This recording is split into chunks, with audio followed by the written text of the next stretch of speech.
Muy buenos días, hoy me encuentro con Angélica Lizeth Vadillo Ramírez y con Ciro Leonardo Gómez, director del grupo Teatro y Títeres y los Mágicos.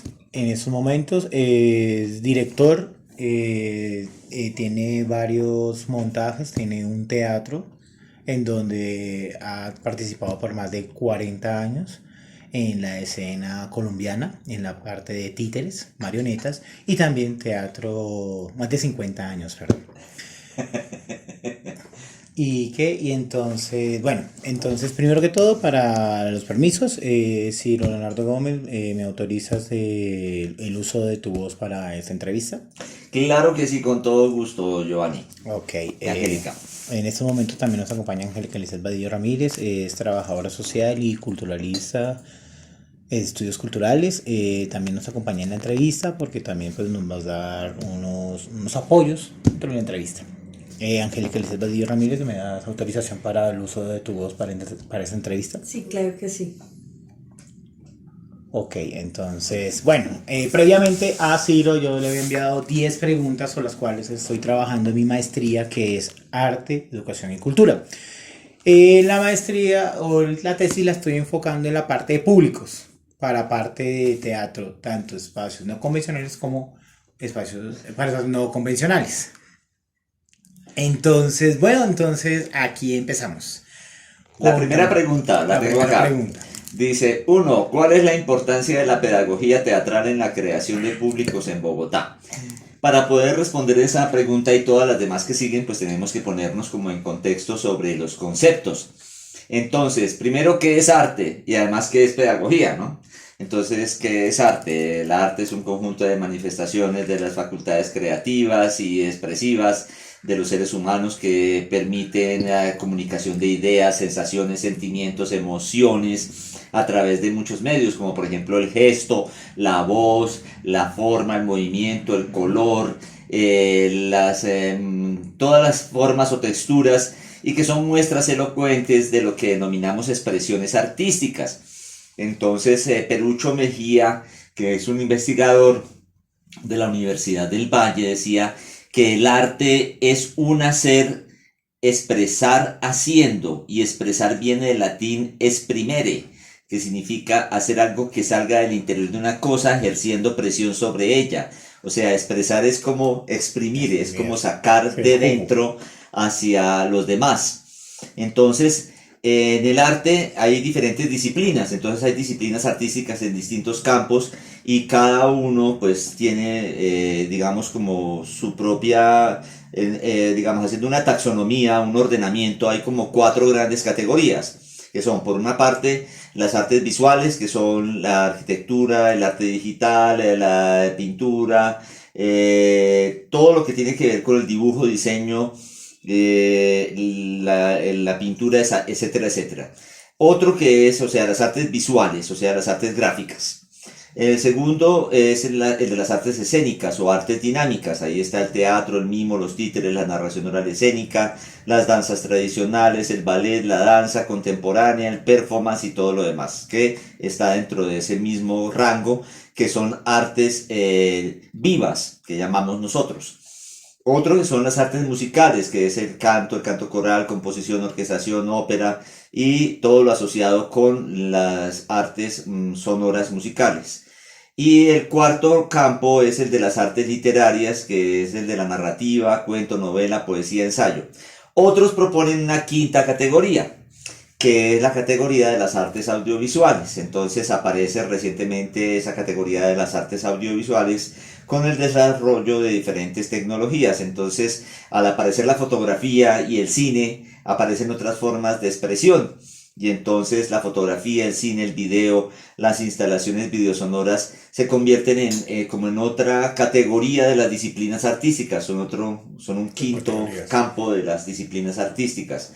Entonces, el hacer distinción de esto conduce a que no a establecer límites, porque no hay límites entre las artes, ¿sí? Las artes todas se fusionan entre sí, sino establecer más que límites, establecer como unas coordenadas conceptuales dentro de las cuales podamos ubicar las artes en sus distintos campos y también tener claridad para identificarlas, ¿sí? Porque a veces se mezclan y entonces se habla mucho, por ejemplo, en el caso del títere, la mano, que dicen que la pantomima hecha con las manos es un títere y no, es una pantomima hecha con una parte del cuerpo del actor y entonces si nosotros conceptualmente dijéramos que la pantomano es títere, el actor diría yo soy actor pero manipulo mi cuerpo, entonces el cuerpo es un objeto que yo manipulo y todo mi cuerpo es títere, entonces el arte de los actores sería todo arte de títeres, Claro. y eso es falso.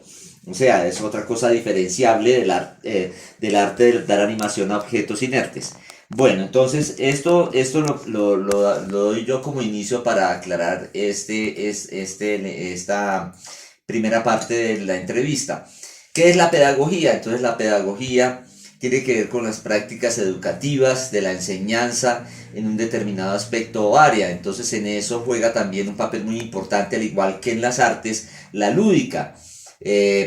Por ejemplo, el teatro de títeres, que es mi campo. El teatro de títeres, para mí los títeres deben ser una fiesta para los niños. Entonces es algo para divertirse, para jugar, para aprender, también para aprender el mundo. Entonces el arte es un juego y como juego también tiene una forma de jugarse y de esta manera conduce a unas reglas para que los jugadores puedan jugarlo bien, lo disfruten y pueda iniciar, desarrollarse y concluir. Todo juego tiene que tener también una conclusión.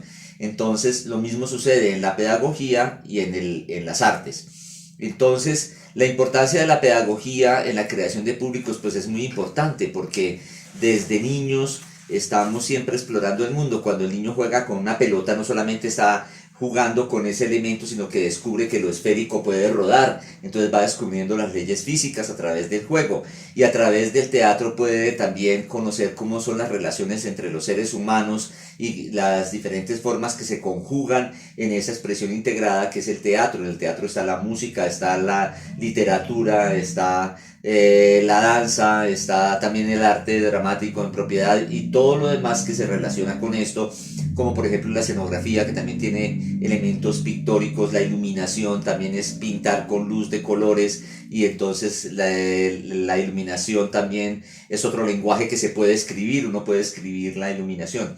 Entonces todo esto conduce a que la pedagogía pues es una base fundamental, tiene que haber también una enseñanza para la formación de públicos. Y no sé si con esto respondo la pregunta, Bien. pero creo que es muy importante, o sea, ¿qué tanta importancia tiene? Es muy importante la pedagogía en la formación de públicos, porque desde niños tenemos que tener elementos que nos den la posibilidad de conocer y de disfrutar. Si nosotros no sabemos a qué sabe la sopa de lentejas, nunca sabemos si nos va a gustar o no. Claro. Entonces hay que darle a los niños a probar todo tipo de posibilidades para que ellos sepan cómo deben orientarse en el futuro según sus propias posibilidades, destrezas y también sus propias expectativas. Entonces, yo pienso que los niños, la pedagogía debe estar enfocada como a varios frentes, ¿no? Debe enseñar una ciencia, un deporte y un arte. O sea, la educación Deporte y debería arte. contemplar como esas tres áreas. Las ciencias, los deportes para el desarrollo físico y el arte para el desarrollo como ser social y expresivo en colectivo. Entonces, la pedagogía desde luego tiene una incidencia muy importante en la formación del ser humano como ser social. Entonces, Es decir, haciendo aquí una pregunta externa. Quiere decir que por decir lo que tú has o lo que se ha hecho aquí en Bogotá en los colegios, que son las jornadas de 40-40 antes y ahora con lo que está haciendo IDARTES, en donde lleva profesores o sí, profesores de arte, llevan a la escuela en los primeros grados. ¿Eso te parece que es importante y ayuda para el reconocimiento también de el hecho artístico? claro, es darle la posibilidad de conocer.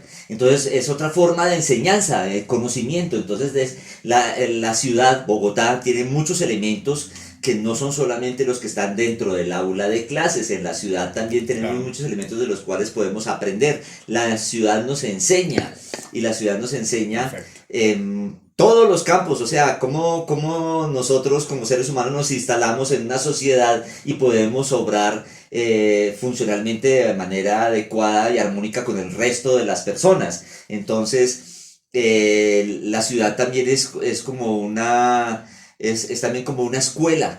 La O ciudad sea, nos como enseña escuela, qué lindo. muchas cosas. Exactamente. Entonces, el que los niños tengan la posibilidad de tener acceso a la cultura es algo muy importante. Además, la cultura es un derecho establecido por la Constitución. De Bueno, acuerdo. entonces, en la segunda pregunta dice, ¿en qué consisten los distintos tipos de pedagogías utilizadas para la creación de públicos en la ciudad?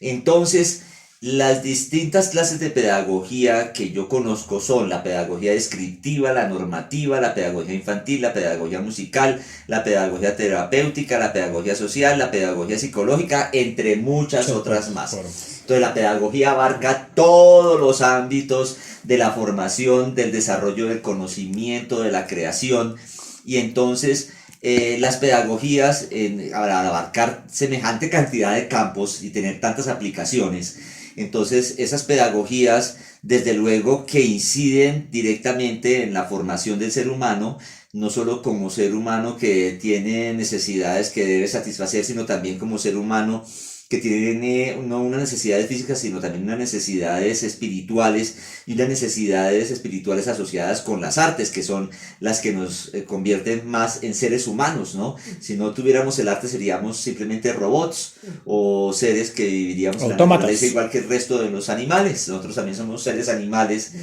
racionales, pero también somos seres animales. Entonces, si no tuviéramos el arte, seríamos... menos que humanos, ¿sí? Sin el arte seríamos menos seres humanos. Sí, más automáticos en ese sentido. Sí.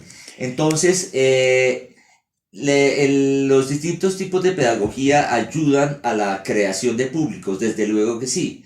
Y el desarrollo de públicos tiene que ver con dos cosas. El desarrollo de públicos en cantidad y el desarrollo de públicos en las calidades de los públicos. Entonces, en cantidad, ¿cómo aumentar? Uno de los problemas es cómo aumentar la cantidad de espectadores, ¿sí? Que van al teatro. Entonces, tenemos como 4 etapas que nosotros en nuestra experiencia en Hilos Mágicos hemos visto. Que la primera es informar, que la gente sepa que existimos. Entonces, si la gente no sabe que existimos y dónde estamos, nadie va a ir a buscarnos, sí, claro, si no saben que estamos haciendo cosas interesantes. La segunda es atraer y provocar. Entonces, es como la atracción del enamoramiento, es informar, saber que existimos, atraer, ¿a través de qué? De información también ya más específica, dónde estamos ubicados, qué programación tenemos, en dónde, porque, y en qué fechas, y en qué horario. La gente no va a estar todos los días tocando la puerta toda hora a averiguar si hay función o no, sino que tenemos que cumplir la función de dar esa información, atraer al público. Luego, cuando ya tenemos un público que asiste, que se acerca a la sala de teatro, se trata de cautivar, de interesar al público. Entonces, el teatro debe ser interesante. Si no es interesante, no digo que sea divertido, porque no se trata solamente de la diversión, de la distracción, del escapismo, ¿no? Sino que el teatro tiene que ser interesante en todos los niveles. Puede ser también divertido, pero no necesariamente divertido. No solo divertido. No solo divertido. Entonces, eso es. Y la última fase ya es fidelizar. Entonces, cuando ya las personas han ido al teatro, han probado y saben que eso es interesante y que les gusta, quedan motivadas para volver. Entonces ya se va fidelizando un público y se va formando un público que va aumentando en cantidad con el tiempo. La formación de públicos es un proceso que lleva tiempo. Bueno, y en calidades, entonces, dar criterios en las funciones de apreciación de la obra. Entonces, hay en una obra de teatro, particularmente de títeres, hay valores éticos, hay valores estéticos, hay valores culturales, históricos, hay valores humanísticos. Entonces, darle a los espectadores elementos de apreciación los conduce a tener, digamos, una mirada más crítica. Los criterios aumentan la mirada crítica y con espectadores críticos tenemos personas con las cuales comunicarnos mejor y ellos pueden disfrutar más aún la obra porque pueden encontrar otros, descubrir en las obras elementos que están en ellas y que para un espectador improvisadamente pues de pronto no las va a apreciar, como el que ha estudiado, digamos, el arte pictórico, entonces sabe de las técnicas de la pintura, sabe de la composición gráfica, visual, entonces ya cuando ve un cuadro, va a un museo, ve el cuadro de Leonardo da Vinci, lo compara con uno de Picasso, uno de Botero, encuentra que hay elementos que los puede comparar y va a disfrutar mucho más porque sabe más cómo disfrutarlo. Entonces hay que darle al público criterios de apreciación en valores de las obras. Sí, y ahí las escuelas de formación de públicos, Sí. que se habla mucho, por ejemplo, en Argentina y en otros lugares del mundo. Uno de los promotores de las escuelas de formación de públicos es Jorge Dubati. Jorge Dubati, que ahora también ha estado muy cercano a Colombia a través de la internet. Él es un maestro investigador en este campo y es alguien que ha trabajado mucho este tema. Entonces, sí, la formación de públicos, entonces, ¿cómo es la formación de públicos? O más bien, ¿cómo es? No, más bien para ti. ¿Se debe formar público? O sea, esa palabra de formación para mí me resuena, porque formación es como que yo te obligo a o la siento así. Entonces no sé cómo buscarle ya sea otra palabra o más bien mirar a este público. De en verdad hay que formarlo, porque el público ya está. Yo vengo a presentar algo y el público está, se acerca porque le interesa, le llama la atención, comienza a ver. Pero ahora, el siguiente tema, en la formación de público, quiere decir que tengo que formarlos para...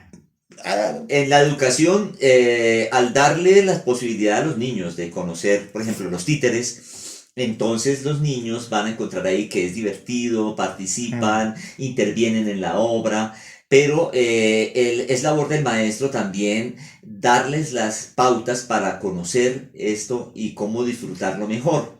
Entonces, como les decía, todo juego tiene sus formas de jugarse.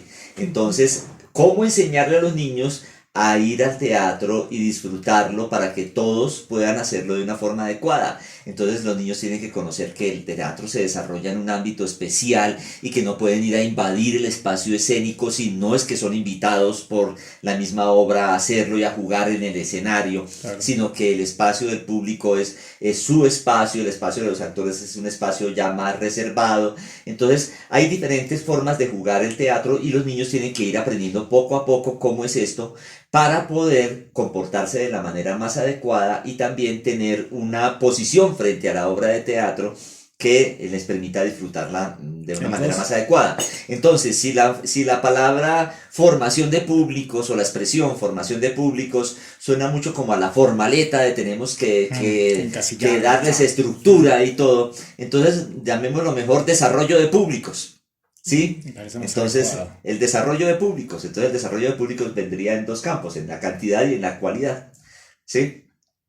Bueno, hay una tercera pregunta sobre los desafíos. Los desafíos. ¿Qué desafíos enfrentan los pedagogos, pedagogas, teatreros, teatreras al trabajar en la creación de públicos en Bogotá?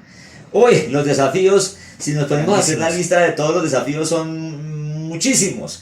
Yo destaco 4. Los principales elementos con los que tenemos que estar batallando son con los medios de comunicación en primer lugar.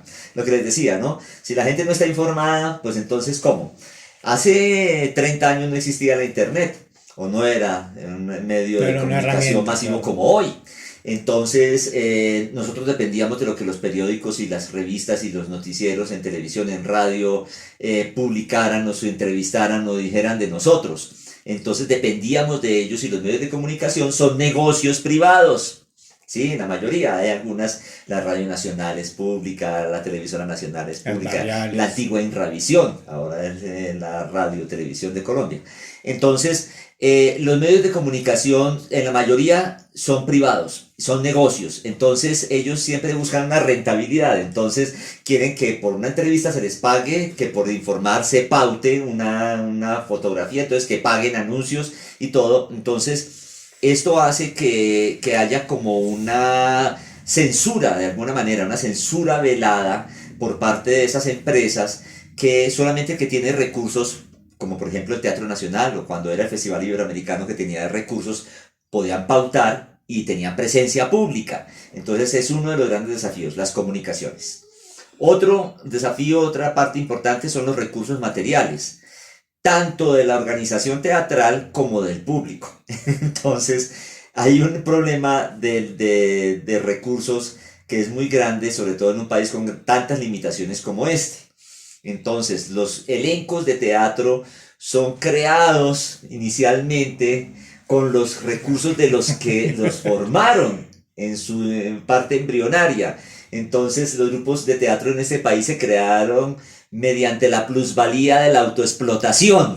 Entonces, nosotros trabajábamos sin cobrar y todo, pero ya cuando va creciendo el trabajo y uno tiene que dedicarse y vivir de y para esta actividad, entonces esta actividad tiene que tener, digamos, como un de retorno, un beneficio económico que nos permita vivir del trabajo que hacemos y asumirlo como un trabajo y asumirlo como una profesión más allá, o sea, de profesar dedicación exclusiva a esa actividad de una manera técnica y de la mejor calidad posible.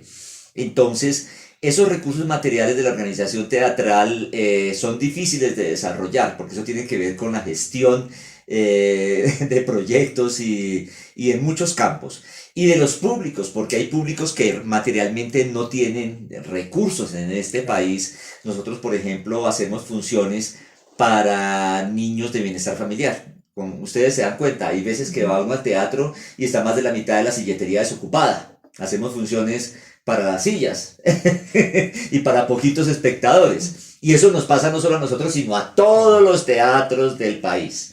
Entonces, los que no lo hacen en entrada gratis, ¿no? Porque para entrar gratis eso se llena.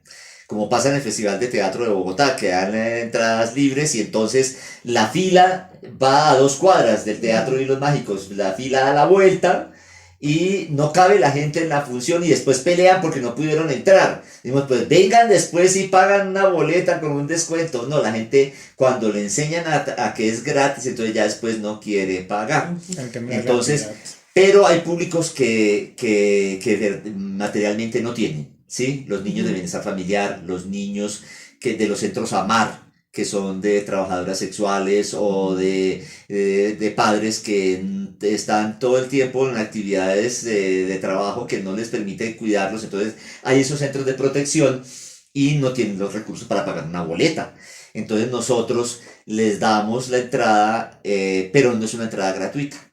Los niños tienen que hacer un dibujo de la obra que vieron y tienen que hablar de la obra en su institución y todo, o sea, reelaborar lo que vieron, porque no se trata de llevarlos a que se diviertan un rato, sino que eso sea una experiencia de vida y tienen que dedicar un tiempo, así como nosotros dedicamos un tiempo haciendo la obra, presentándosela, barriendo, limpiando, dejando todo bien para que ellos disfrutaran de la obra. Ellos también tienen el deber de dedicar un tiempo y una hoja de papel para hacer un dibujo que nos mandan.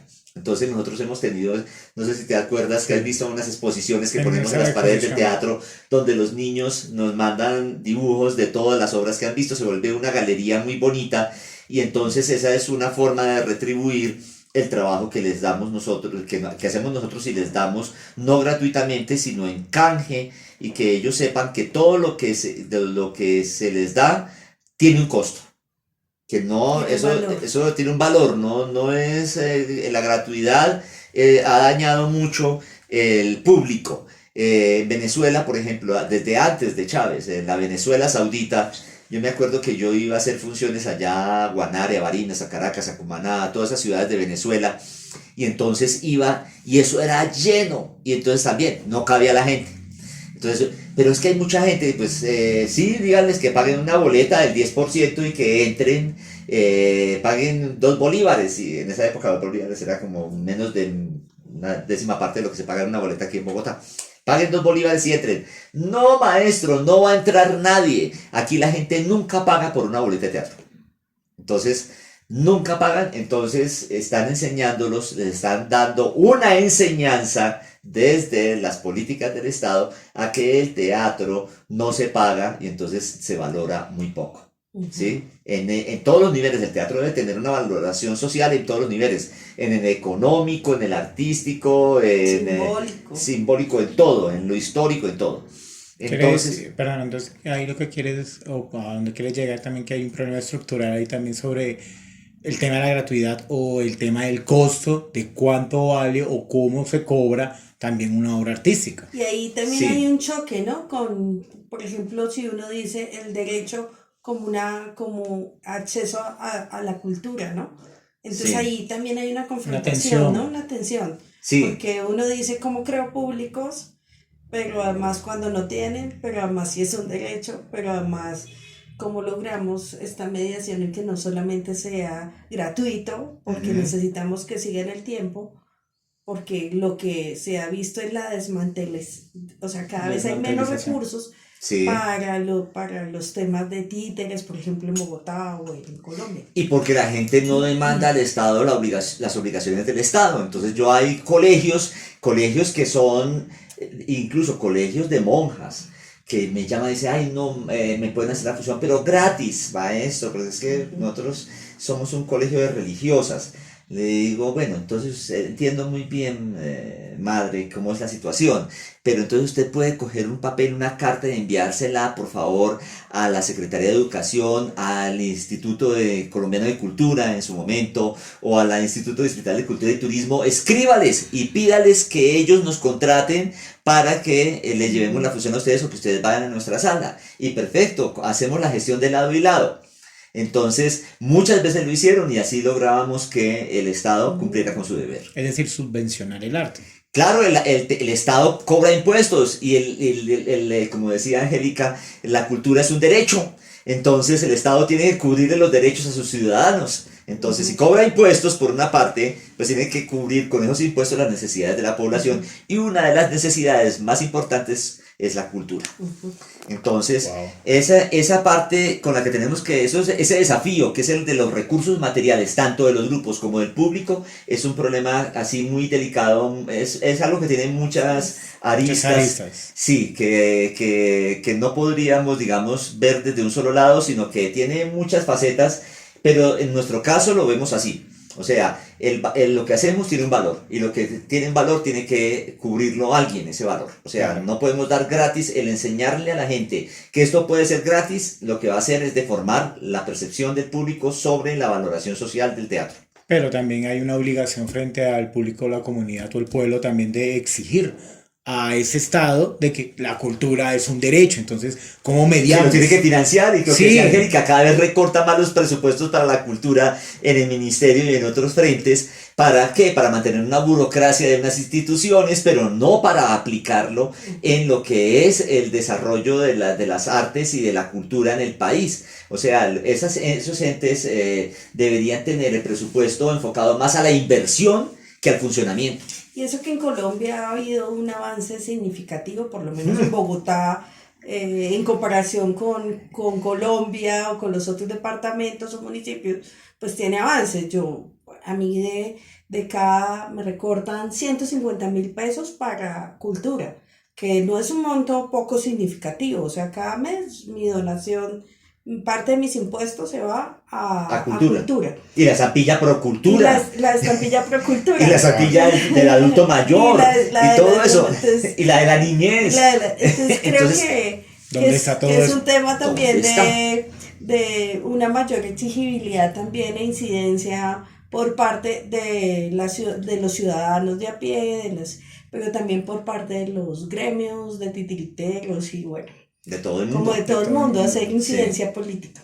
Aquí estamos regular, no estamos mal. Hay países que están peor, Ecuador. Fui a Chile a un festival en Chile, no existe esas ayudas, no existe salas concertadas. En México no existe salas concertadas. Yo fui a México, he ido a varios festivales y siempre me piden que hable de salas concertadas como para que ellos, la gente de allá se entere que eso existe aquí y que allá no hay. Allá está Conaculta, que apoya todas las artes y la arqueología, la escultura y todo esto de la preservación, sobre todo del patrimonio cultural indígena prehispánico. En México eso es un valor muy grande, y de las culturas vivas, sobre todo la música, la danza, pero en el campo del teatro, de las artes escénicas, pues por lo menos el Ballet Nacional de México y ese tipo la música es muy cuidada, pero el teatro y los títeres no tienen salas concertadas, ni tienen salas, las salas son estatales. Entonces, es eso que sucede aquí, que grupos de teatro privados tengan salas que el Estado les da un aporte anual para que puedan ayudarse para funcionar, eso es una cosa inédita en América Latina. Otra de las cosas, entonces ya llevamos dos. Uno son las comunicaciones, otros son los recursos materiales.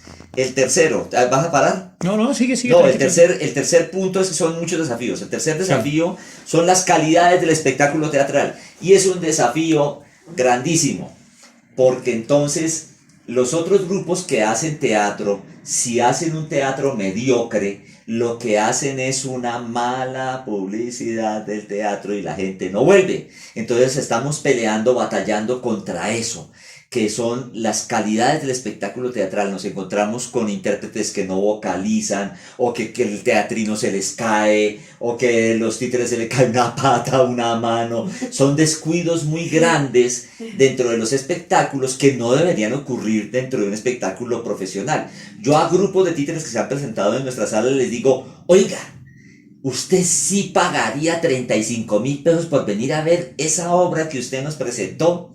Y algunos se agachan así la cabeza y dicen, no, yo no pagaría, ¿sí? Porque realmente quieren cobrar y quieren ser reconocidos profesionalmente y quieren ser programados, pero las calidades del espectáculo que ofrecen no las han cuidado, no se han formado, no se han preocupado por estudiar, por ir a un taller de voz, y hay mucha oferta de formación en ese momento en el país. En Colombia hay más de una docena de universidades que tienen carreras en artes escénicas. O sea, cuando yo empecé hace 50 años no existía ni una. Ni siquiera estaba la Escuela Superior de Arte Dramático, la Escuela de Arte Dramático de Colcultura, no existía. Entonces no había ni una, lo que más había era de pronto la Casa de la Cultura del Palomar del Teatro Colón, que era de Víctor Mayarino Botero y así. O sea, no había posibilidades de formación. Hoy hay muchas. Entonces, que la gente no se cualifique en sus elementos técnicos y que le sirven para su interpretación, pues eso es algo con lo que tenemos que batallar. Es un desafío, otro de los desafíos. Y otro de los desafíos, pues, para no alargar mucho esta respuesta, que vamos hasta ahora en la tercera, es la falta de crítica que oriente con honradez. No hay una crítica para el teatro colombiano. Hay un montón de gente que son opinadores. Opinan si me gustó o no me gustó.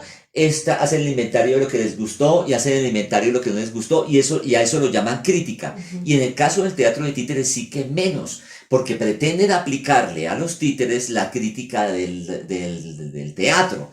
Entonces los que se han formado en crítica teatral, yo hice mi maestría y también ahí tengo formación en crítica teatral, por eso lo digo en este momento, ellos se forman para apreciar obras de teatro actoral, donde el actor maneja su cuerpo, su voz, y en el caso de los títeres, que son más de 40 técnicas de títeres, es que hacer una crítica de teatro negro es muy diferente a hacer una crítica de teatro de sombras o de marionetas con hilos o de títeres de guante, de varillas. Son 40 técnicas. Entonces, el crítico le exigen al actor, al intérprete, que se forme, pero el crítico no le exigen que se eduque. Eso lo dije yo en una conferencia que hizo IDARTES hace como 5 años, y el director de prensa de IDARTES casi me mata, porque decía, nosotros también hemos estudiado, pero no se les nota.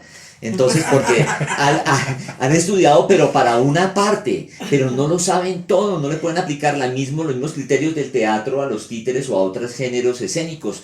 Cada uno es particular, ellos tienen que especializarse, entonces tienen que formarse. Entonces es otro de los desafíos. La cuarta pregunta. Estamos hablando en la Voy a avanzar más rápido. Tranqui. Vamos entonces sobre el rol de los museos y los espacios culturales en la pedagogía y en la creación de públicos en la ciudad. ¿Cómo tú lo ves? Bueno, entonces lo que decíamos, la ciudad enseña, y la ciudad tiene muchos espacios donde podemos disfrutar y conocer de muchas cosas, no solamente pues el paisaje urbano, sino también los museos, y hay muchos espacios culturales. La oferta cultural de Bogotá es una de las más grandes e interesantes de América Latina. Por eso Bogotá en ese momento es la número 1 en las ciudades recomendadas por la revista Forbes, creo que es, como destino turístico en América Latina. ¿Por qué? Por su oferta cultural. Entonces tiene una oferta cultural inmensa en música, en teatro, en museos, en pintura, en todo. En todo. Bogotá es una ciudad que tiene unas grandes potencialidades. Entonces, el rol de los museos y los espacios culturales, ¿cuál es? Es su misión es el desarrollo de la imaginación y de la inteligencia. ¿Sí? Desarrollar la imaginación y la inteligencia de las personas que van allá. Si yo en mi teatro no estoy pensando en ayudar a desarrollar la imaginación y la inteligencia de quienes van a mi sala de teatro, estoy muy mal. Simplemente los llevaría allá a divertirse y a ver cosas y a un evento de consumo, a que cómanse eso y a los 2 minutos ya lo digirieron y se les acabó. No, eso tiene que permear al espíritu humano y tiene que dejar cosas en la imaginación, en el corazón, en la mente, en las ideas y en la inteligencia. Entonces hay diferentes tipos de inteligencia. Hay 12 tipos de inteligencia, se las voy a leer. Está la inteligencia lingüística verbal, desde luego que sí, en la obra de teatro. En la inteligencia musical, todo lo que tiene que ver con lo sonoro. En la inteligencia lógico-matemática, para resolver problemas, no solamente cálculos, sino para resolver problemas en general. La inteligencia espacial. Entonces, desde luego, el teatro maneja diferentes ámbitos y entonces tenemos que tener la imaginación abierta a creer y a crear en nuestras mentes que esos espacios ficticios son espacios reales. Para la obra de teatro. Son espacios ficcionales, pero son también asimilados como reales por la imaginación y por la inteligencia del espectador. La inteligencia corporal kinestésica, que es el dominio del cuerpo, el actor debe manejar su cuerpo. La inteligencia intrapersonal, que tiene que ver con el autocontrol y la meditación. La inteligencia interpersonal, que es entender las intenciones de los que le rodean. Y el teatro también tiene ese valor importante, y es que el teatro es un evento social, de encuentro de la gente. No es lo mismo ver la grabación de una telenovela que ir a teatro. Entre otras cosas, ¿ustedes creen que la telenovela es teatro? Es una actuación. Es una actuación. Pero el cine, no, por ejemplo, las películas de cine son teatro y eso. No, eso es una actuación, son actores. No son. Y hay gente que dice, sí, ellos actúan y es teatro. Mentiras, eso no es teatro. No, es que verlo en vivo es un arte vivo. Otro poder. Entonces, eso está dentro del campo en que se aplicaron las artes escénicas dentro de las artes audiovisuales. Por eso aparece ese quinto campo del que hablaba al comienzo. Entonces, las artes audiovisuales son otro campo diferenciable del teatro. Lo que Duati decía es que el teatro tiene 3 características, que es el convivio con el espectador, estar en el mismo cronotopo, en el mismo tiempo y lugar con el espectador. La poiesis, que tiene que ser un acto poético imaginativo, ¿sí? Y la otra es la expectación. La expectación tiene que haber de todos modos alguien que ofrece algo y otro que está mirándolo y que también participa con su intervención, bien sea con el aplauso o tosiendo o como de cualquier manera. Nada más al estar en el teatro, cada función de teatro es única e irrepetible. El teatro es efímero. Eso es por el momento nada más que dura la obra. Entonces esto es algo que el teatro ayuda, las relaciones interpersonales y la inteligencia interpersonal. Otra es la inteligencia naturalista pictórica, desde luego también, la inteligencia existencial sobre la vida y el ser, la inteligencia creativa, el desarrollo de ideas innovadoras, la inteligencia emocional, también el desarrollo de la inteligencia emocional en los niños, aprender que las emociones pues tienen un valor, pero que no se pueden desbordar. Entonces, si las emociones se desbordan, es como la sangre, la emoción es como la sangre en las venas. Si se desborda, eso se hace una hemorragia y entonces ya eso no es sano. Entonces uno tiene que aprender a manejar las emociones y que tiene que vivirlas, sentirlas, pero tiene que manejarlas inteligentemente. Y la inteligencia colaborativa, la de trabajo en equipo. Entonces hay que diferenciar también la enseñanza del aprendizaje. Entonces la pedagogía está relacionada con la enseñanza, pero el aprendizaje es en todo, en la convivencia con el resto de los humanos. Está diseccionado, ¿no? ¿Sí? Está aquí no, en todo está. La enseñanza tiene que ver con las metodologías del aprendizaje, pero el aprendizaje es el aprendizaje que rebasa más que eso, más que la escuela. Entonces, ahora hablamos un poquito de eso otro. Entonces, la pedagogía establece métodos de enseñanza para transmitir conocimiento y desarrollar destrezas, adquirir y desarrollar valores con criterio. El aprendizaje se da en todos los contextos sociales y de interacciones entre los seres humanos. Primero la familia, el poblado, ciudad, la escuela, los medios de comunicación, etcétera, etcétera. Entonces, en ese campo de los medios de comunicación, el ser humano se expone a la sociedad y asimila muchas cosas, asimila modas, formas de expresión, elementos culturales, sociales, interpersonales. El teatro le enseña a la gente, aún sin querer enseñar.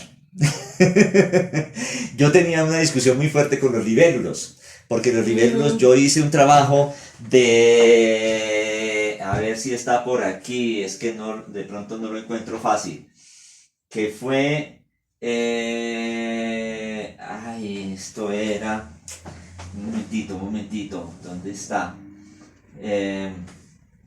Bueno, el títere como una estrategia metodológica en la prevención de la morbilidad e inmortalidad infantil.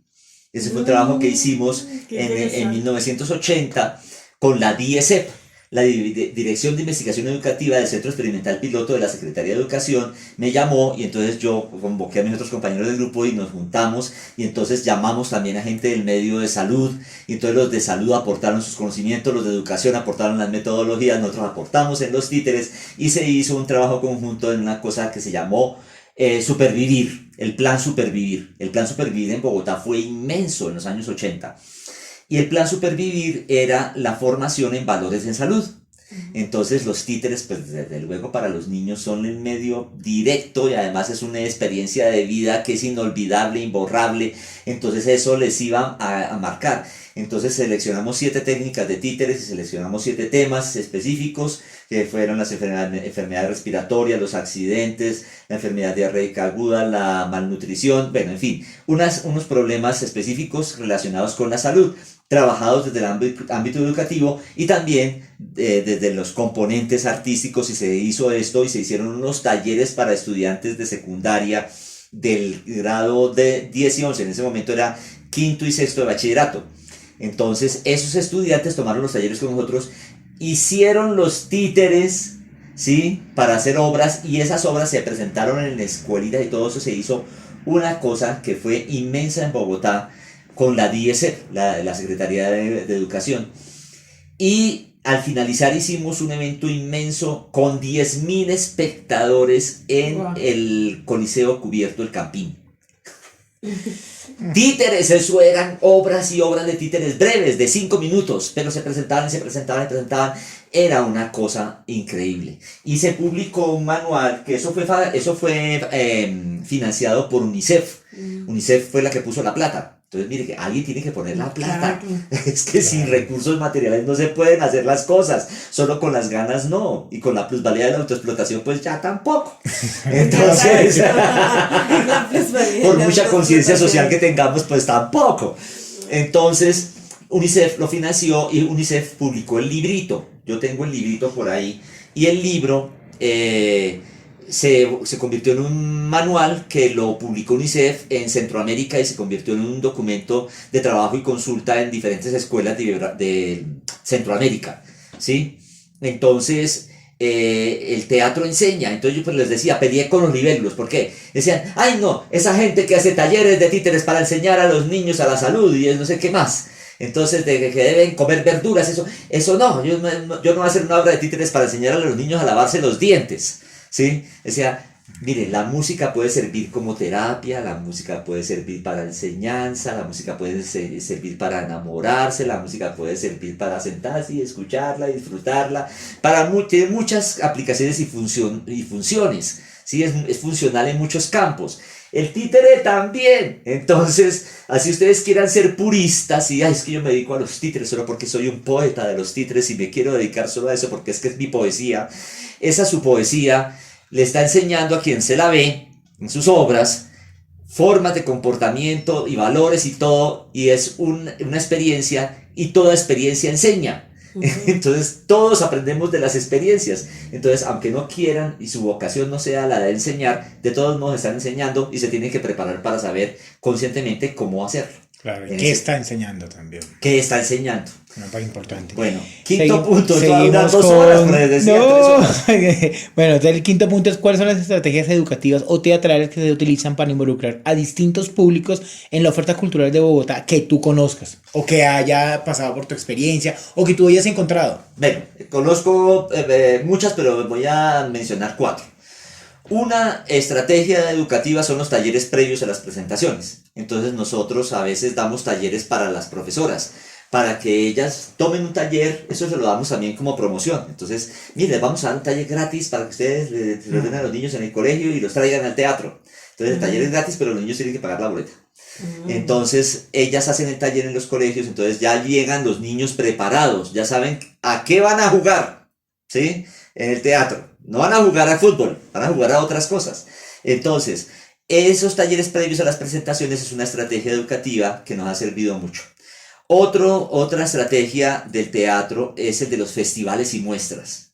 Los festivales y muestras. Mire, el Festival Iberoamericano de Teatro de Bogotá fue no una vitrina, bueno, también fue no solo una vitrina de las artes escénicas del mundo en Bogotá, sino que también le enseñó al movimiento teatral de Bogotá que se pueden hacer muchas cosas y al público a ver obras de todo el mundo y a tener cada vez un nivel de crítica más elevado y unas mayores exigencias.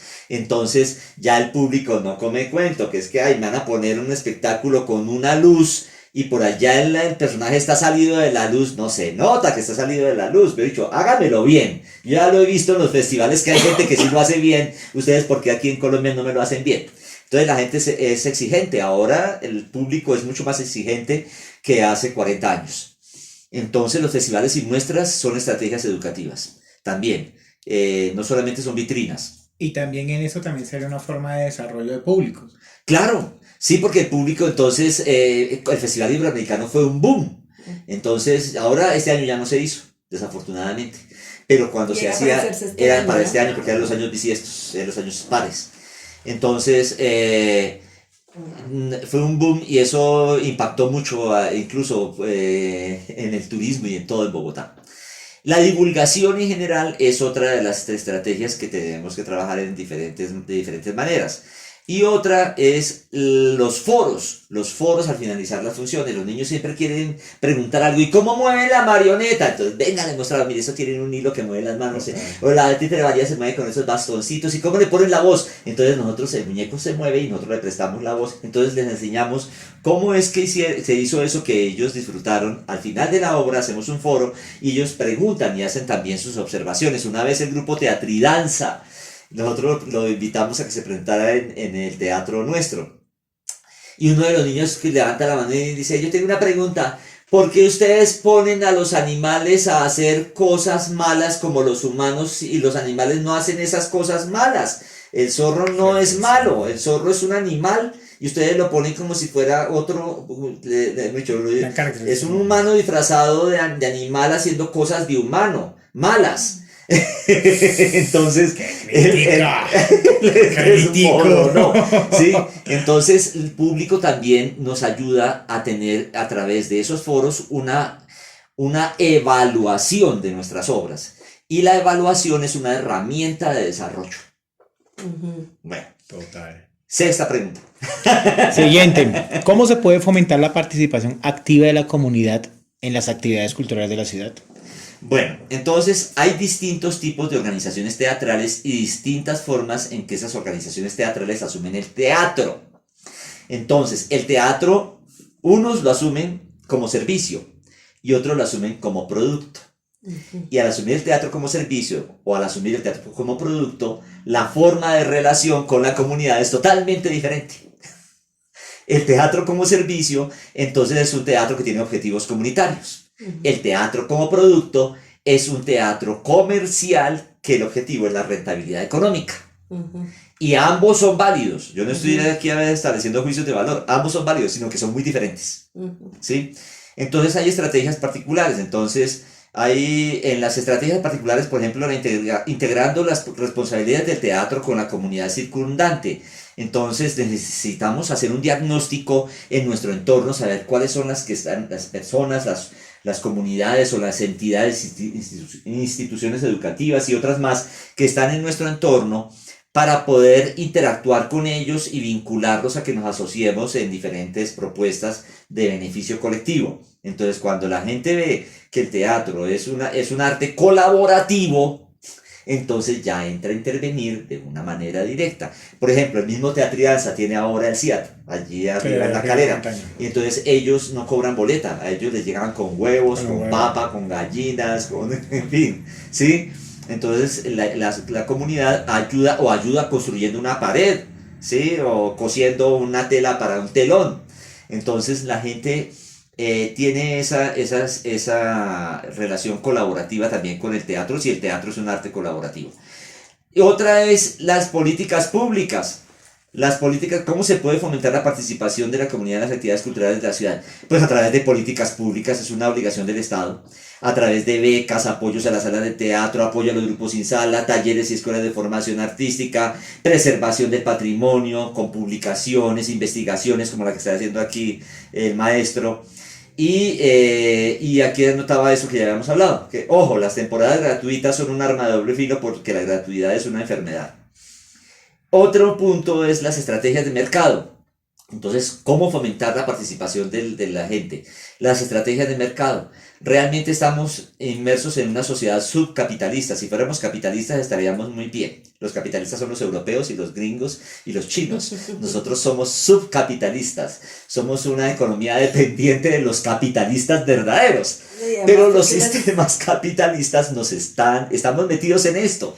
Entonces no podemos desconocerlos, no podemos irnos a meternos en una cueva como el ermitaño y a decir nosotros no formamos parte de eso, no, nosotros estamos en esto. Pero también como yo siempre me he dicho, todavía no logramos que los títeres sean una industria cultural, o sea... Ay, eso de la industria acaba de decir, ahora te lo voy a rebatir. O sea, que necesariamente no, tiene que ser una industria cultural desde lo que tú nos estás planteando. Ahora hablamos de las industrias.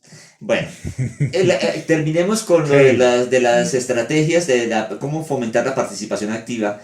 Es a través también de las estrategias de mercado, de difusión y de marketing de las artes escénicas dentro de este sistema subcapitalista. Bauman y Bowen, si los conoces, sí, claro. Ellos establecieron la ley de costos. La ley de costos de las artes escénicas, donde dicen que las artes escénicas nunca se pueden autofinanciar. Sí, total. Y que la mejor fórmula es la de la del 33-33-33. Un tercio de esto debe ser de gestión de la misma organización teatral. Otro tercio debe ser desde apoyos del Estado y otro tercio es el pago de las boletas del público. Esa es la forma ideal de financiar y de permitir como la sostenibilidad. La sostenibilidad es el término importantísimo de las entidades teatrales y de los espacios culturales. Entonces, el público financia con un tercio de los costos del teatro con las boletas o con la compra de funciones en los colegios. Y eso nosotros lo hemos valorado también en Hilos Mágicos y nos damos cuenta. O sea, un tercio es de lo que nosotros hacemos vendiendo servicios, otro tercio es de lo que conseguimos con las boletas de público, y verdaderamente lo que nos da IDARTES y el Ministerio de Cultura alcanza cada vez menos de un tercio, es como una cuarta parte de los costos totales que tenemos que nosotros financiar. O sea, nosotros tenemos que conseguirnos 300 millones de pesos al año para poder mantener a Hilos Mágicos abierto. Y entonces eso está en el presupuesto que Henry está manejando ahora. Entonces, ¿cómo nos levantamos los 300 millones? Entonces hay que presentar tales ganas de proyectos. Hay que buscar gente que done. Y eso, el crowdfunding y todo esto. Bueno, entonces, las estrategias de mercado. El público financia un tercio de los costos del teatro con el pago de la boleta. Y hay diferentes modelos de marketing como el de Colbert o el de Kotler, que todos podemos estudiar y adaptar a la realidad particular de nuestro país o del Bogotá. Entonces, uno de esos tiene que ver con, por ejemplo, con la competencia de productos rivales. Nosotros generamos un servicio, que es el teatro, y hay otros que son rivales de ese servicio. La televisión. Ya la gente, después que apareció la televisión, la gente se fue distanciando del teatro y se fue quedando más en su casa mirando televisión y los teatros desocupados. Los niños ya cada vez están más con las redes sociales y los juegos de internet que en el teatro. Entonces, eso es una cosa que ha afectado no solamente a Colombia, es un problema mundial. Es un problema mundial de la cultura.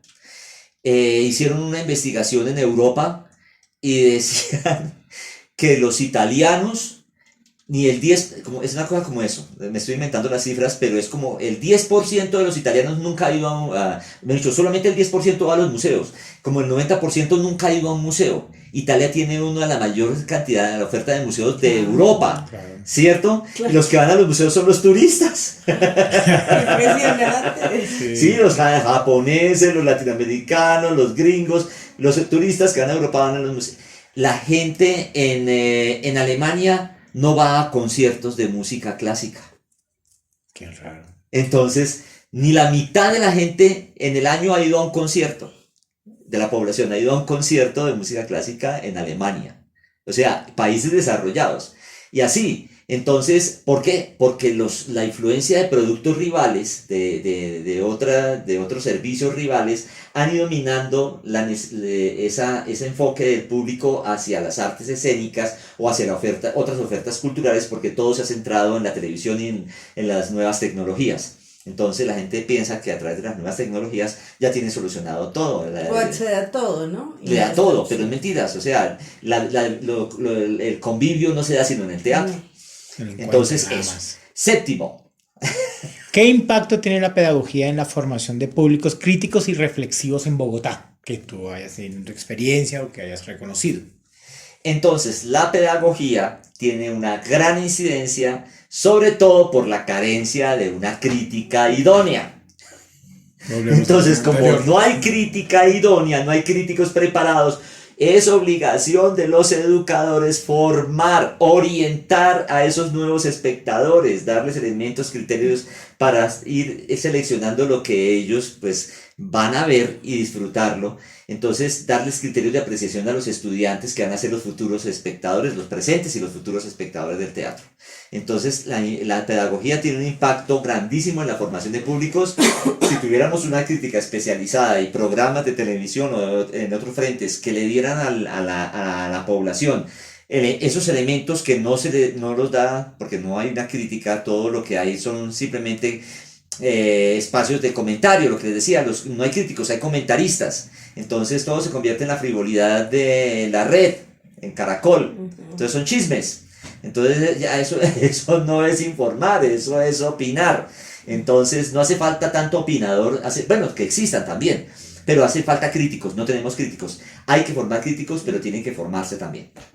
Perfecto. Frente a eso, entonces, Octavo. ¿qué papel juegan las instituciones educativas en la promoción de la cultura, las artes en la ciudad? Ahí vamos a una cosa que mencionabas al comienzo. Entonces hay tres relaciones entre teatro y escuela, tres formas de relación entre teatro y escuela. El teatro va a la escuela, nos contratan, vamos con la obra, tú vas con tu acerrín al colegio Simón Rodríguez y presentas la obra. Entonces, ¿la actitud cuál es? Receptor. La institución educativa es receptora, ¿sí? Entonces, es como la institución educativa es la institución recipiente y los niños están encerrados en los colegios como si fueran un gueto, como si fuera una cárcel. Nosotros fuimos a colegios con lo de la beca de Bogotá de Consciente que hicimos juntos pero no revueltos sobre el reciclaje, y fuimos a colegios distritales. Nos dimos cuenta que los colegios distritales son cárceles. Son cárceles. A los niños los tienen encerrados, porque además para protegerlos los tienen encerrados, porque el exterior es muy violento. Y adentro del colegio también hay mucha violencia. Son cárceles. Entonces a esa cárcel le llevan maestros, les llevan libros, les llevan la comida, les llevan títeres, les llevan todo. Los mantienen en la cárcel, ¿sí? Entonces ese es el teatro va a la escuela. Es una actitud receptora. O sea, teatro va a la cárcel. Sí, Desde Claro, esa ¿no? Y metáfora. también, por ejemplo, también en programas del Estado, también se idea de que los artistas formadores van a las cárceles. No, pero o estamos hablando de la escuela. La escuela No, o sea, me refiero al tema de la cárcel también, porque también Sí. uno va a un espacio donde están encerrados, donde tienen un público cautivo. pero ta. Eso, es un público cautivo, está encerrado. Ya, ahí está. Tan.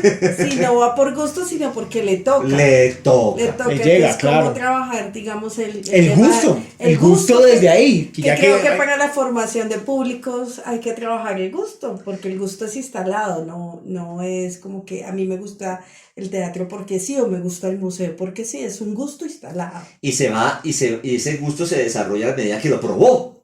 Claro, si no lo pruebas, nunca lo vas a poder desarrollar. Saber que eso existe ni disfrutarlo jamás. La otra forma de relación es la escuela va a teatro. Entonces llegan los colegios, ahí los mágicos, compran las boletas y los niños van, toman un bus y se van por la ciudad y descubren que la ciudad tiene calles y que tiene un teatro. ¡Ay! Eso existe, no existe solo el colegio, hay otras cosas que existen en la vida. Entonces van al teatro y entonces ahí la actitud ya no es el teatro va a la escuela, actitud receptor. En ese caso, la escuela va al teatro, la actitud es explorador. Van en actitud de explorar, de buscar, de conocer. Y en esa medida, los estudiantes ven la posibilidad de ver no solamente ese evento, sino que van a poder hablar con sus papás, que fuimos a teatro y después regresan con la familia al teatro, ¿sí? O van al museo, por ejemplo, en el Tesoro del Dorado. ¿Quiénes han ido al Museo del Oro? Levantan la mano 10 y el resto no. Entonces se les motiva a que conozcan cosas que ellos no han tenido la posibilidad de ir a disfrutar. Entonces la escuela va al teatro y la actitud exploradora. Y la tercera forma de relación es se hace teatro en la escuela.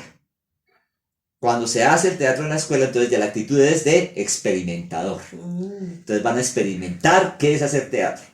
Entonces la escuela como laboratorio de enseñanza. Entonces la escuela no es solamente la del recipiente de llenarle a los estudiantes con la comida, los libros, los títeres, todo, llenarlos, sino que ellos aprenden y tienen unas relaciones donde el teatro aparece en la escuela. Por ejemplo, los títeres, ¿sí? El títere. Si el títere se transfigura en educador, se jodió todo. Porque entonces la relación se vuelve una relación vertical de autoridad.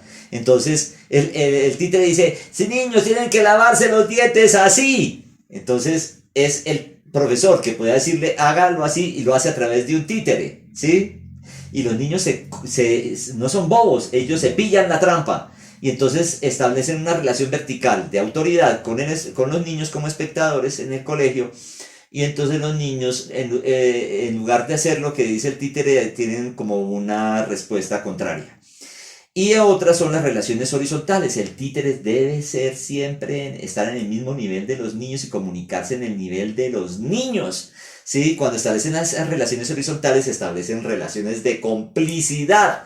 Y ahí entonces una empatía, el desarrollo de empatías entre los espectadores, estudiantes y los títeres, eso es fundamental. Y cuando ellos hacen teatro, también se dan cuenta que tienen la posibilidad de realizar cosas que pueden ser divertidas y sobre todo interesantes. Entonces, repito, son 3 tipos de relaciones entre teatro y escuela. El teatro va a la escuela, actitud receptor. En la escuela va al teatro, actitud explorador. Y el teatro se hace en la escuela, actitud experimentador. Muy bien, me parece muy interesante ese punto porque también es la reflexión que uno se hace como educador también, o en mi caso como profesor, qué reflexión yo me hago cuando entro a la aula a trabajar. Y ¿sabe qué nos dijeron a nosotros unas maestras de allí de Chapinero, de aquí, del Simón Rodríguez, que tienen 3 jornadas y tienen, pero no solo 1000, tienen miles de estudiantes? Dicen, ay, nosotras somos profesoras y tenemos que trabajar no sé cuántas horas al día y tenemos que calificar y preparar las clases y todas esas pruebas que tenemos que calificar, y aparte de eso nos piden ustedes que vengamos a organizarles para que ustedes vengan a hacer su función acá. Nosotros no tenemos tiempo para hacer ese trabajo. Eso no recibimos nada de eso, ni siquiera nos dejaron entrar. Y eso que iba gratis.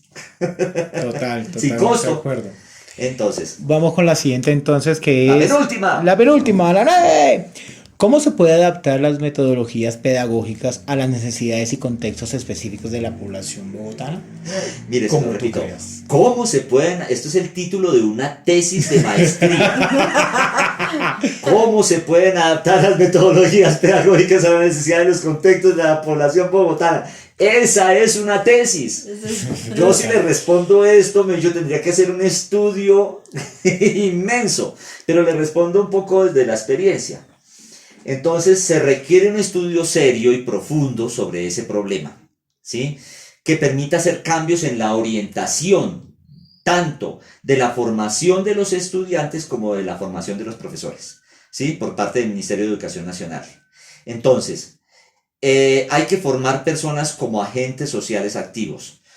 Y no es uno, sino son muchos contextos sociales. O sea, dentro del contexto social son muchos contextos sociales.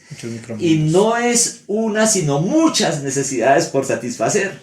Entonces, hay tipos de orientación en la enseñanza de las escuelas, muchas, ¿no? Entonces, ¿qué debe enseñar la escuela? Entonces, ¿para qué se hizo?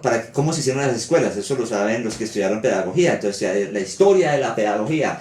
Entonces, las escuelas se hicieron para replicar la cultura y la sociedad de su momento.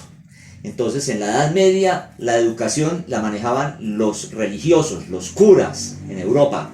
Manejaban la educación y enseñaban a los estudiantes y a los niños a rezar y todo esto, y era para hacer la réplica de esa sociedad feudal en las siguientes generaciones, era para repetir. Entonces esa es una enseñanza para conformarse, ¿sí? Conformarse a seguir haciendo y siendo lo mismo. Repetir el modelo de los antepasados. Entonces, y también en el Oriente, ¿no? Los samuráis y todo eso, a los niños los van formando desde pequeños a que tienen que ser guerreros y no sé qué, para replicar ese modelo en las siguientes generaciones. Ya eso ha ido cambiando. Y otra orientación es la de enseñar a desear. Entonces, esta frase me gusta mucho, mejor dicho, yo la voy a grabar en oro. La escuela debe ser un centro para enseñar a desear. A provocar, que sea provocativa. A desear. Entonces, a desear. Si a uno le muestran el teatro y eso le gusta, va a desear volver al teatro. Si a usted le enseñaron matemáticas y todo eso y si le sirvió para alguna, va a desear saber más sobre eso. Si pude tener la posibilidad de conocer fotografías de la Torre Eiffel, va a desear ir a conocerlo, ¿sí? Entonces la enseñanza debe estar orientada a enseñar a desear más conocimiento, a desear explorar, no a ser recipientes, o sea, no a los niños formar niños recipientes, sino a formar niños que sean proactivos, que sean personas que generen una transformación personal y social, que hay una transformación, porque no se trata ahora ya de replicar la sociedad feudal, incluso eso ya pasó. Sí, en cambio yo me quedo con la frase que tú dijiste de la imaginación y recordé una frase de Judith Butler que dice que hay que imaginar más allá de nuestra realidad. O sea, que me parece desbordadora porque es que más allá del deseo yo quiero imaginar otro mundo posible, ¿no? Que tal vez este no es posible, no sé, por ejemplo yo que trabajo con temas de mujeres, pues yo deseo que las mujeres en sus diferencias y diversidades tengan muchas posibilidades. Entonces a mí me gusta ese postulado que yo no lo había pensado de imaginar. Y a mí sí me gusta más que el desear, imaginar que puedo ir a otros lugares a través del teatro y de los títeres. Y eso de imaginar es desear. Es desear. De otra orilla, claro. Es que el deseo no lo digo en un sentido, digamos, como... De provocativo. O capitalista, sí, ¿no? De tener cosas. Sí, además la formación se entiende también casi de la formación recipiente, es que usted tiene que estudiar y aprender más y más y más y más para acumular y acumular y acumular conocimiento. Es una cosa capitalista. Entre más acumule usted títulos y cosas, usted vale más. No, uno vale más en la medida en que le puede servir a más gente. Claro. Entonces esa es una cosa totalmente distinta. Y en esto volvemos de nuevo al tema de la cultura como derecho. La cultura en Colombia es un derecho establecido por la Constitución. Tenemos que hacer que se cumpla la Constitución. Nuestro deber es hacer, la Constitución no dice que se deban crear entes burocráticos para la cultura. La Constitución dice que la cultura es un derecho de la población. Es necesario crear entes burocráticos, Ministerio de Cultura, Secretaría de Cultura en Bogotá, ¿sí? Pero no se trata de que los recursos se vayan a la administración de la cultura, sino que esos recursos se vayan a la inversión en cultura general para la gente. Entonces, yo les voy a dar aquí voy a parafrasear, porque no fui a buscarla y no la encontré. Una frase de Eduardo Di Mauro. Eduardo Di Mauro era un titiritero argentino que fue el que creó pues gran parte del movimiento de títeres de guante en Venezuela, y él decía lo siguiente, y lo repetía siempre, o sea, ya era un cacareo de él, decía: para el pueblo la cultura es un derecho, para el artista la cultura es un deber, y para el Estado la cultura es una obligación. Total. Entonces, dar cultura es una obligación a la gente. Entonces, es una necesidad básica ya. No somos máquinas, somos humanos, entonces necesitamos la cultura. Entonces, yo pienso que en la solución de esta pregunta, ¿cómo pueden adaptarse las metodologías pedagógicas a las necesidades y contextos específicos de la población bogotana? Yo propongo lo siguiente: deben enlazarse las acciones de los ministerios y las secretarías, bueno, los ministerios todos y las secretarías de Bogotá, todas, deberían estar integrados, no cada una por separado. Entonces, la solución de los problemas sociales no son separados, son integrales. Entonces, debería estar integrada cultura y educación, debería haber una red de comunicación entre cultura y educación de tal manera que eso estuviera así afinadito, en ambos sentidos, de ida y vuelta. Que la cultura ayude a desarrollar la educación y la educación ayude a desarrollar a los entes de la cultura. Otra, la cultura y salud, lo que les contaba de la experiencia de UNICEF, ¿sí? Cultura y salud también están muy relacionadas. La cultura de la preservación de la higiene, de tantas cosas. La vida. La cultura y medio ambiente. Claro. Es que la cultura se relaciona con todo, o sea, debería estar la cultura enlazando puentes con todos. Como eje Como eje transversal. transversal. Sí, total. entonces eso es lo que yo les respondo de esto. ¿Cómo se pueden adaptar las metodologías pedagógicas a las necesidades? Es que las necesidades no son solamente de aprender a multiplicar, son necesidades en salud, necesidades en todo. En el manejo, en el desarrollo de la inteligencia corporal, la Las motricidad, emociones. a través de la danza, a través del teatro, a través de todo. Y en los contextos específicos de la población bogotana. Y la última La pregunta. última entonces es, ¿cuáles son las experiencias más exitosas de pedagogía para la creación de públicos en Bogotá y qué lecciones se pueden extraer de ellas? Entonces, Desde tu postura, ¿no? Desde Claro, yo sé. sabe lo que tú reconoces. sí, las experiencias más exitosas de la pedagogía en la creación de públicos nos las han dado los eventos masivos. Entonces, uno fue el Festival Iberoamericano de Teatro en el campo de teatro. Bogotá se transformaba en Semana Santa. Esto era otra ciudad. Era una locura. Sí, otra Era ciudad. hermoso, uno olía Sí. teatro. Rock al Parque. ¿Ustedes han ido a Rock al Parque? Total. Eso es una cosa que transforma a los jóvenes. ¿Sí? Y a todo público que sí. va. Salsa al Parque. ¿Sí? La Ópera de Colombia, que ya se acabó, era una forma de mostrar las manifestaciones operáticas en Colombia con un elenco, y eso lo acabó Carlos Valencia, que fue director de Colcultura, al que le hicimos paro y todo. Los artistas en una época, y él acabó la Ópera de Colombia y casi acaba con la Orquesta Sinfónica de Colombia, porque él decía, si hay gente que quiere ir a ver ópera, que vaya a Nueva York, si quieren escuchar óperas sinfónicas, que vayan a escuchar la Orquesta de Frankfurt allá, y no tenemos que hacerlo nosotros aquí. Entonces iba a acabar todo. Y la Ópera de Colombia tenía una gran cantidad de vestuario, que eso lo feriaron, se lo vendieron, lo volvieron como coger el tesoro del Dorado y partirlo en pedazos y vendérselo a los turistas, así. Lo volvieron partes y lo acabaron. Entonces, los eventos masivos nos dieron el ejemplo de cómo enseñarle al público a ir a esos eventos, cómo enseñarle a disfrutarlos de una manera organizada, porque tienen una logística muy bien cuidada, y además con la calidad, a tener unas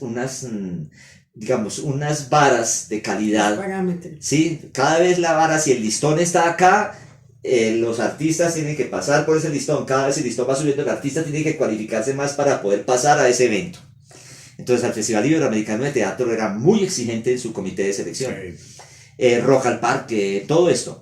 Entonces, pero eso tiene un problema. El problema de los eventos masivos es que se convirtieron en esperpentos, en escaparates de exhibición de obras. Entonces ya se volvió una competencia en que esta vez Mauricio Galeano, que trabajó conmigo en Hilos Mágicos, fue director de artes, entonces salía en televisión diciendo, es que este año trajimos más grupos de rock al parque y no sé qué. Entonces ya se convierte como una competencia de cifras.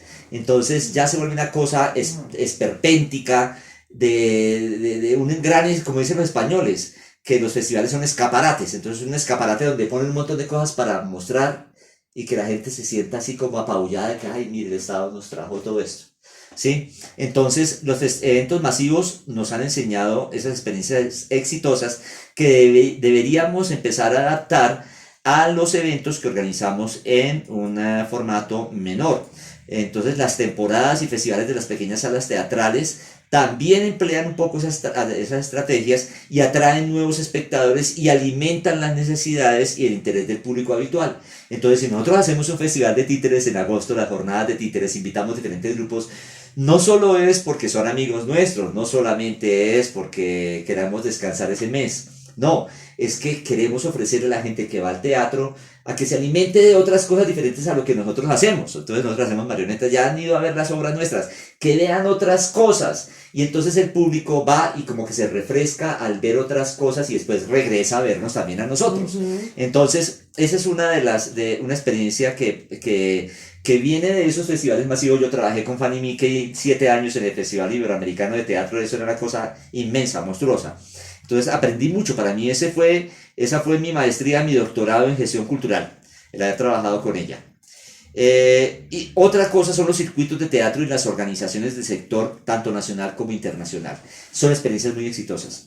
La ASOSALAS, Asociación Nacional de Salas Concertadas de Teatro, ha defendido los espacios en las salas de teatro y los presupuestos para las salas de teatro, tanto que el resto del movimiento teatral colombiano le ha generado como esa envidia. ¿Por qué a los de las salas sí les dan plata de nosotros dos? Porque ustedes no han peleado por eso. Nosotros llevamos 30 años dando la batalla contra administradores que querían. Una vieja que fue directora del Instituto de Cultura y Turismo una vez nos sentó para decirnos que iba a acabar eso.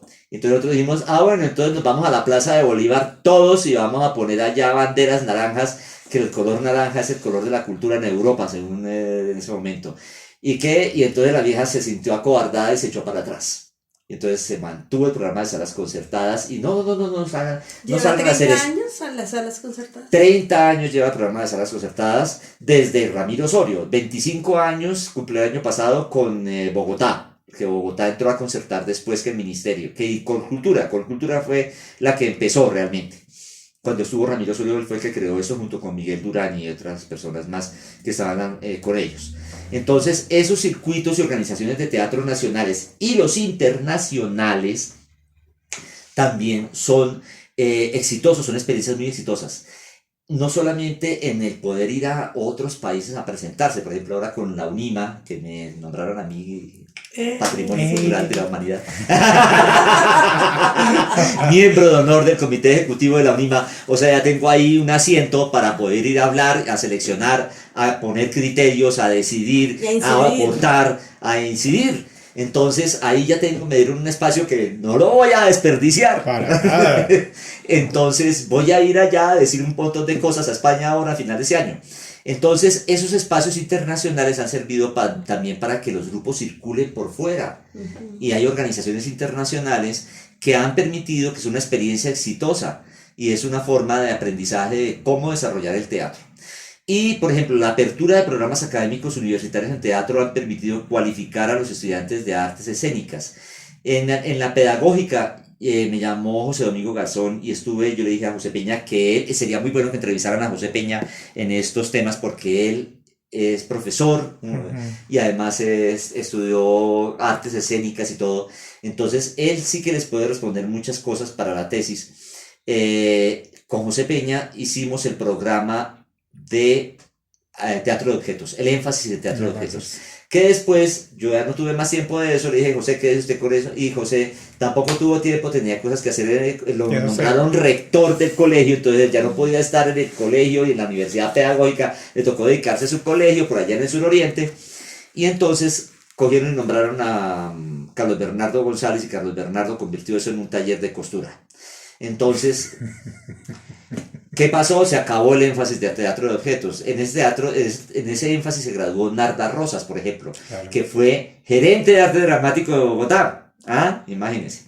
Por ponerle solamente ese ejemplo. Entonces hubo gente muy valiosa que se formó ahí con ese programa. Lastimosamente se acabó. Después con IDARTES en el 2017 nos ganamos una beca de investigación para generar una hoja de ruta hacia un programa académico superior a 10 semestres. Y ya está formulado y está con las materias en la área humanística, técnica, todo lo demás. Y todo eso está formulado materia por materia. Toca conseguirse ahora a alguien o a alguienes les toca volverse gestores y gestionar una universidad donde se pueda conseguir eso. Y ahora le tengo aquí unas observaciones adicionales a las preguntas. Entonces, una de las observaciones es la siguiente. Son dos. Es necesario hacer una evaluación seria de la formación profesional a nivel superior que se está dando a los futuros egresados de academias y universidades. Hay que revisar eso porque tiene que convertirse, lo que les decía, en gestores culturales. Sí, No solamente en adiestradores de estudiantes, darles adiestramiento y desarrollar destrezas. No, no solo eso. Sí. Evaluar la forma en que se asignan, al evaluar esto, al hacer esa evaluación seria del sistema de formación de educación superior en las universidades y academias, evaluar ayuda a asignar valores a nuestras acciones, proporciona dirección al desarrollo, dota de sentido a las acciones que realizamos, viabiliza la toma de decisiones para hacer acciones posteriores, ¿sí? Y compara la realidad de hoy con su mejora deseable, posibilita contactos, compromisos en el ámbito educativo y muchas cosas más. O sea, hace falta hacer una evaluación muy grande, muy seria sobre lo que es el papel del educador como agente cultural y social, no solamente como un técnico que va a enseñar técnicamente con unas metodologías, geografía, español, francés, inglés, lo que sea, o educación física, sino que es un agente cultural. Y la otra observación es, se debe dar formación empresarial a las organizaciones teatrales. Ahí ya voy con lo de Angélica. Son organizaciones teatrales. Una organización teatral es una empresa, es un emprendimiento, pero no es una industria. Entonces el teatro nunca podrá ser una industria. ¿Por qué? Porque una industria fabrica productos para el consumo masivo y una industria fabrica productos que son replicables, que se pueden replicar. Entonces la industria fonográfica graba al cantante, graba los Carranga Kids y saca el disco y lo venden. Entonces uno puede ir a Carulla y comprar el disco de Carranga Kids, ¿sí? Y entonces lo pone en su casa, lo compra, lo pone en su casa y lo disfruta cuando quiera. La industria editorial son industrias asociadas con la cultura. Entonces, produce libros. Entonces yo compro los libros y cuando tengo necesidad o tengo el deseo porque tengo el tiempo, entonces en Semana Santa me voy a poner a leer ese libro. Entonces voy, me siento y lo leo cuando a mí me dé la gana, ¿sí? La película. Entonces, ay, yo quiero ver la ópera de Amadeus. Una cosa que me enseñó a mí la universidad distrital fue la ópera. A mí no me pareció la ópera, me parecía una cosa tan ridícula, tan absurda, como tan boba. Y además eso ver gente allá cantando un texto, eso me parecía absurdo. Y cuando empezó Andrés Rodríguez Ferreira, que fue mi profesor de música en la ASAP, y nos puso a ver videos de óperas, todos los que estábamos en el programa de profesionalización, hicimos un combo y todos consiguieron películas de óperas y entre todos duplicamos las óperas. Tengo más de 25 óperas en video. Entonces uno puede conseguir la ópera grabada y la ve en su casa, o puede conseguir la película Amadeus y la ve en su casa cuando le dé la gana. O ve en Netflix la novela o lo que sea y lo programa y lo ve hoy o más tarde, o deja un pedazo para verlo al finalizar de verlo al otro día cuando le da sueño. No, El teatro no, el teatro no se pueden hacer réplicas, no se puede vender, la gente no puede decir empáqueme la obra de teatro y me la llevo para mi casa y la disfruto cuando quiera, no lo Como puede empacarse hacer. la risa, Sí. empacarse... No puede, empáquenme los actores para yo disfrutar la obra de teatro cuando quiera en mi casa, no se puede, es un acto efímero en convivio irrepetible. No se puede replicar, es una experiencia única. Cuando usted va a ver la obra de teatro después de un año ver la misma obra, Guadalupe año 50 ya es otra obra. Pues cambia el elenco, cambia el contexto, cambia todo. Y cambia la gente que estaba en la Claro. función, que también Cambia el público. le da una Claro. energías. Entonces la apreciación es totalmente distinta. Entonces el teatro nunca, pero nunca, nunca podrá ser una industria. Porque nunca puede fabricar productos para que se puedan replicar y comercializar como en las industrias relacionadas con la cultura, como la industria fonográfica, editorial, audiovisual, etc. Entonces, por eso nunca se le pudo aplicar el modelo, el modelo teórico de la economía naranja al teatro. Nunca. Y nunca se le podría aplicar. Y en eso falló totalmente ese señor Duque, que es que promoviendo su tal cacareo de la economía naranja, y que eso iba a ser, mejor dicho, el desarrollo económico de Colombia. La economía naranja a través de qué, industrializar a quién. El teatro no lo puede industrializar, no se puede industrializar, no podemos sacar 20 elencos de lo mismo, ¿sí? Para que la gente lo tenga en su casa. No se puede, es que eso no se puede, es imposible. Sí, además no puede, cada elenco que haga una función hace una cosa totalmente nueva. Claro, total. Ya para cerrar, algo que acabas de decir sobre la obra, poniendo de ejemplo Guadalupe años 50. Cambia el público. Yo hablaría entonces, ¿hay tipologías de públicos? Claro, sí, depende. Uy, nosotros vamos a hacer una función a los campesinos de aquí de la vereda del Verjón Bajo y es muy distinto hacérselos a los niños del gimnasio moderno. El público es totalmente diferente y el ambiente es distinto. Allá puede ser mucho más espontáneo, festivo. Aquí es un ambiente que está más controlado y los niños son niños que han ido a Disneylandia 10 veces, etcétera. Claro. Entonces tienen otras cosas y tienen otros elementos que ven la obra de una forma distinta y entonces la reacción del público es muy distinta. En ese sentido, ese desarrollo de públicos, ¿cómo se daría o cómo se encontraría, diría yo, una metodología o forma de desarrollo de público teniendo en cuenta una tipología tan amplia de públicos dentro de Bogotá? Es que no habría una sola metodología, lo que decíamos antes. Hay que adaptarlas. Ay, eso. Adaptarlas también a los enfoques diferenciales o a la población con la que tú estés. O bueno, por eso uno también tiene que caracterizar el público. O sea, uno no solamente va a ir a la obra, sino con quiénes voy a estar, porque me interesa también adaptar el lenguaje, ser empático con ese grupo.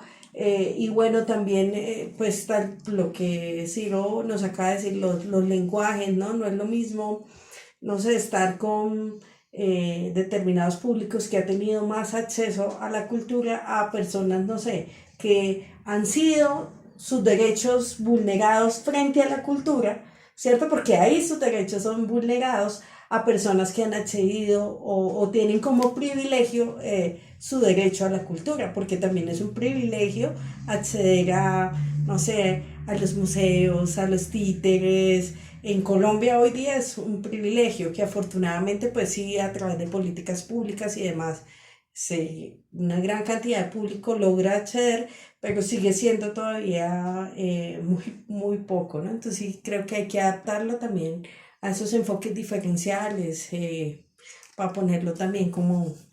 Las necesidades son diferentes y las formas de comunicación se tienen que adaptar para que la gente pueda entender. O sea, es como si fuéramos a hablar a un público en Estados Unidos, tenemos que comunicarnos en el idioma que ellos entiendan, ¿sí? Entonces, no va a haber una comunicación efectiva si no estamos hablando en el mismo lenguaje, en el mismo... ponernos en el mismo plano de los espectadores. Y los espectadores son co-creadores del espectáculo teatral. Bueno. El espectáculo teatral, nosotros somos creadores inicialmente que proponemos una obra, pero los que crean la obra son todos los actores, el director, los técnicos, y el público.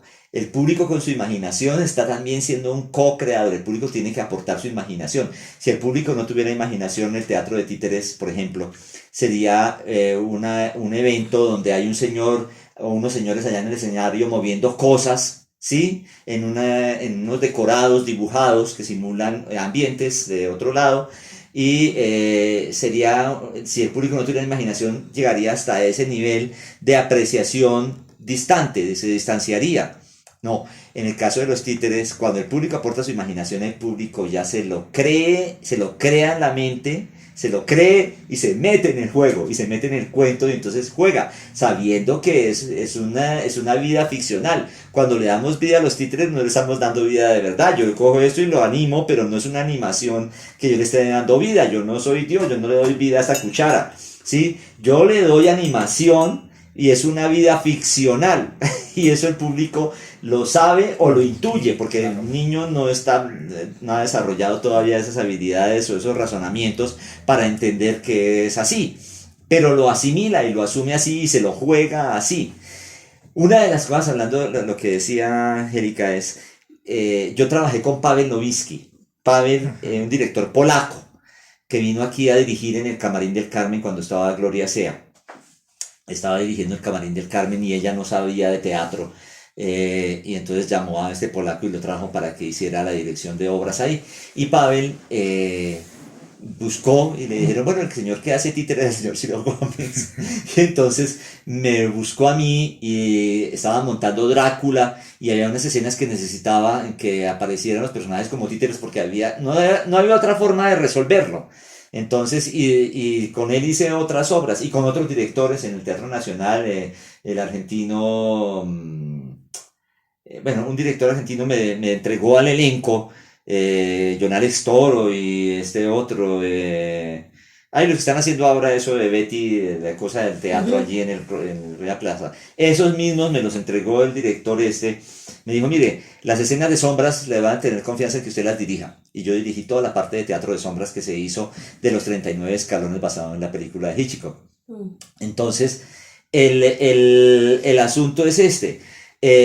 Paweł Nowicki me decía que el teatro en la época actual es un evento elitista.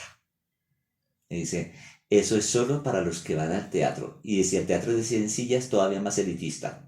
Porque es solo para 100 personas, solo para ellos, y lo vivieron solo ellos, los que estuvieron ahí. Después pueden hacer otras funciones más, pero esa experiencia se quedó solamente ahí, en esos 100, que fueron esos 100 privilegiados que fueron a ver la obra. En cambio, la televisión es masiva. Entonces decía, la televisión es más democrática en ese sentido, no es elitista, la televisión es para todo el mundo, claro que es muy manipuladora, pero la televisión es para las masas, entonces para todo el mundo. Y el teatro decía, es elitista, Paweł Nowicki. Y se burlaba mucho de los polacos y todo, era muy divertido. Paweł fue una vez al taller de hilos mágicos y entonces empezamos a desechar cuentos de pastuzos, porque además allá en Europa los polacos son los pastuzos de Europa, son los despistados. Y entonces él decía, sí, yo estaba en Europa. Y entonces se echaban un chiste de polacos y decían un polaco que se estaba amarrando el zapato. Entonces el polaco se amarraba el zapato así. Y entonces un francés le dijo, no, pero ahí hay un asiento, ponga el pie en el asiento para amarrarse el zapato. Y el polaco hizo así y se amarró el zapato.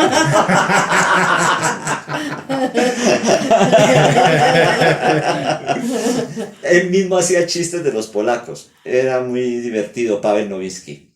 Y su esposa, Vania, creo que se llama. Entonces, eso es. Bueno, entonces, espero que les haya servido. Mucha grabación, mucha bla, bla, bla. Una información muy valiosa ahí acabas de compartir. Venga, le voy a dar el dato de José Peña, que José Peña está muy enfermo. José Peña está malito, está enfermito. Está malito, él tiene diabetes, yo les comenté.